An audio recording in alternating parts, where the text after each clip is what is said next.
He's such a good boy. Do you remember back to when we first started riding? He would jig after even a trot, and it took, I think, a couple of years before a horse could go past him without him wanting to follow it and jigging if I wouldn't let him, to doing a heart attack mountain and then straight into a relaxed walk, which is what you want. You want them to just relax after a hard exercise, get the breath back, clear the mind, maybe have a snort or two, which is always beneficial, isn't it, Farouk? But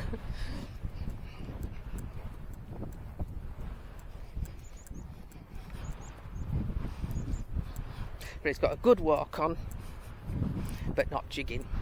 He's a good boy, he is.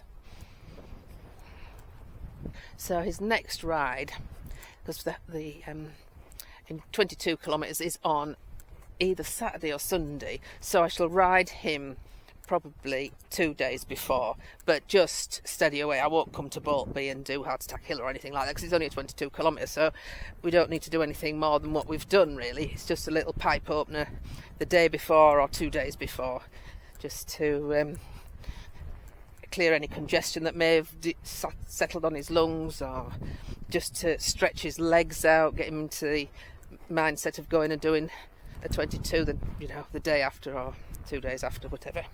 But it's not crucial, that distance. I mean, you can do that in his sleep, can't you, boy?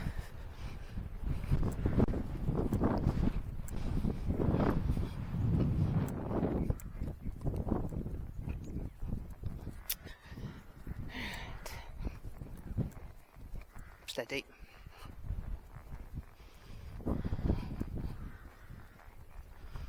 And whoa. Good boy.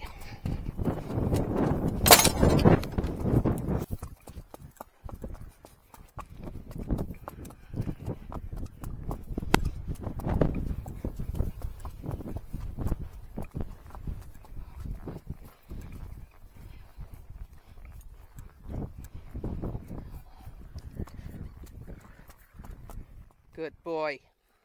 Stand. Good boy. Good boy. Just got to watch for it because he gets frightened. He's a rusher, so he rushes his gaits, or if he gets frightened, he dashes off. He bolts. He's a bolter rather than a buccaneer or a spinner, whatever. He's a rusher, aren't you? He rushes his gaits if you're not careful. So you have to have your wits about you. And some gaits are easier than others. See, now that was a right-handed gait, and I'm right-handed. I find it somehow more difficult to do the left-handed gait. Gaits don't really fluster Apollo. He's very steady. I don't think I've ever had any issues with gaits with Apollo. I can't think of one time, because he's just very even-tempered, very sort of, not so much now because I don't ride him very much. So you notice it more now when you're riding, but when he's in like hunting and he's fit as a fiddle, he is right with you. His mind's engaged. He doesn't shy at anything. He doesn't rush his gaits. He's just very engaged with you all the time. I think Bella will be very similar in that respect to Apollo, but she has an advantage of speed. She'll be probably faster than Apollo, because Apollo's bigger and he has a much bigger gait. All his gaits are really big movements, and hers aren't. She's not a Farouk's, of course. Steady, steady. Whoa, whoa. Stand, stand. Good boy. So we've been an hour and a half, haven't we, Farouk? So we'll just walk nicely back to the box. Don't need to canter or do anything more. He's done enough cantering, haven't you? And it's sort of an interval training, so he goes fast and then he's slow, and then he's fast and then he's slow. But we're going to finish off with a lot of slow, aren't we? Because we don't need to do any more. It's done enough. So we just walk along, saunter along, won't we, Farouk? Enjoying the rain-free day so far. You have to be very firm with him at gates. You know, really speak loudly to him, and so his attention's on you, because otherwise he gets a bit lost in his mind and thinks something's going to eat him, so he has to rush through before the gate mouth closes, which of course is not good, because he can catch himself and he can catch your leg.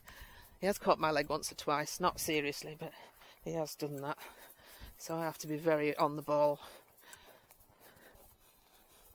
So he'll go home, have a wash off, have a stud muffin, and then I'm going to start feeding him up from tonight onwards with he has his Balancer and Outshine every day, but he'll start getting now some sugar beet and the alfalfa pellets, just so he gets a little bit more weight on, so that he can lose it on the day, if you see what I mean. Because it's not not a long ride, so we don't have to really watch what he's eating and his weight. We can be a little bit indulgent on a 22, can't we, Farouk? So I'll give you a bit extra to put a bit of weight on. Something like sugar beet for putting weight on a horse that you don't want to fizz up. I've always used sugar beet. It's just well, sorry, I say sugar beet because it's changed its name now to be politically correct, hasn't it? It's changed its name to fibre beet. Because of course they don't like to use the word sugar because people get the wrong impression. But it is from sugar. It's the leftovers from sugar. So there's no sugar on it. It's just the fibres left over when they've extracted the sugar, which is excellent for weight gain, which is what we want for Farouk at the moment, because he doesn't put weight on like Apollo and Bella. She's a little tubby, is Bella. Bless her. But she started working more seriously now. And you're going for longer rides, so there's no need to restrict her grass intake or anything like that. Apollo, well, he is very rotund. If he doesn't hear me say this, he'd be mortified. He still looks good, but he has got a tremendous amount of weight, and I can tell by his girth. I have to get Ren to help me put the girth on, because it's so difficult to get him on. Once it's onto one hole, then he sort of breathes out, because he breathes in, so his chest expands, and once he's got one hole each side, then he just relaxes and breathes out, and you can put it up 2 more holes. But at the beginning it's just difficult, so Ren's comes out. But that'll stop, because I mean once he's loses his weight, then or gets back to a more reasonable weight, he won't be as slim as he was when he was hunting, because that took it out of him, and he was on high feed, and yeah, he was a go boy. But we won't be doing that this year. And whoa, good boy. Now don't move. No, stand. Just leaning forward. You have a little bit of a wait. Good boy. And whoa, back. Good boy.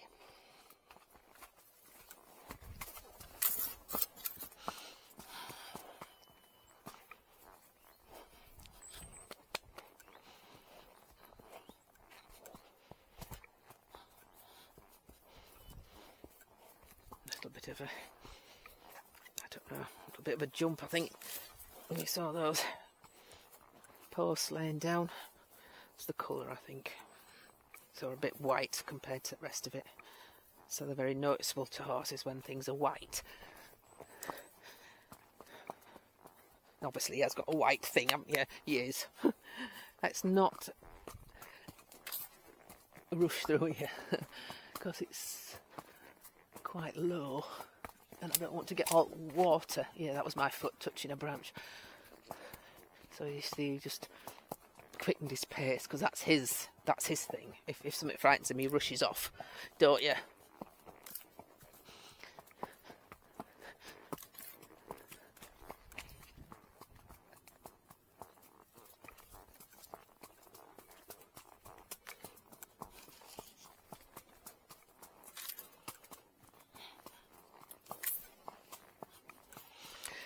so 11:15. We're back at the box now. So that's been a nice workout for Farouk.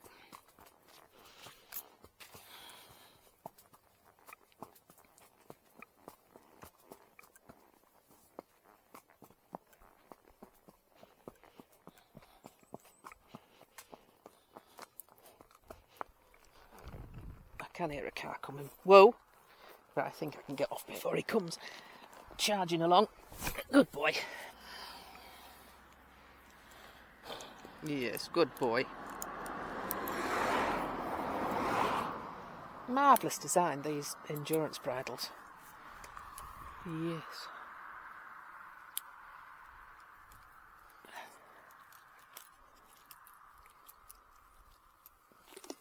Good boy.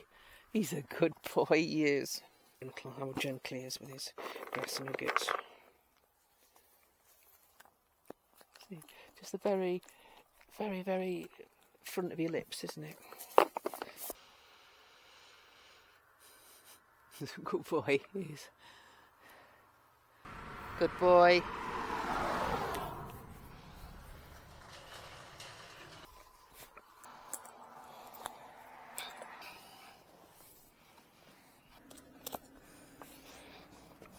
This numna's a lot thicker than his normal numna, and it makes him sweat quite a lot more.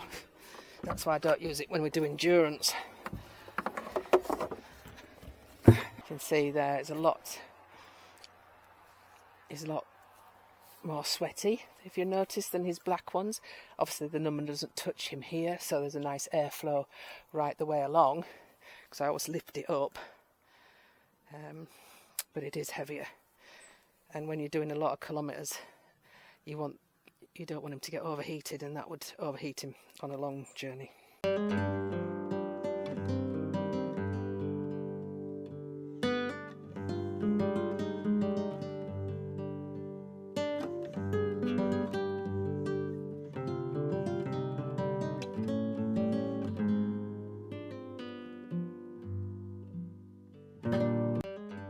Enjoyed the video, don't forget to subscribe and click the bell icon. We love reading the comments, we love emojis, and we'd love a thumbs up. We have over 2,000 videos. If you would like to look at some more, all you need to do is click on the Apollo icon, which will take you to our home page, and then you can select videos or playlists. Thanks for watching. TTFN.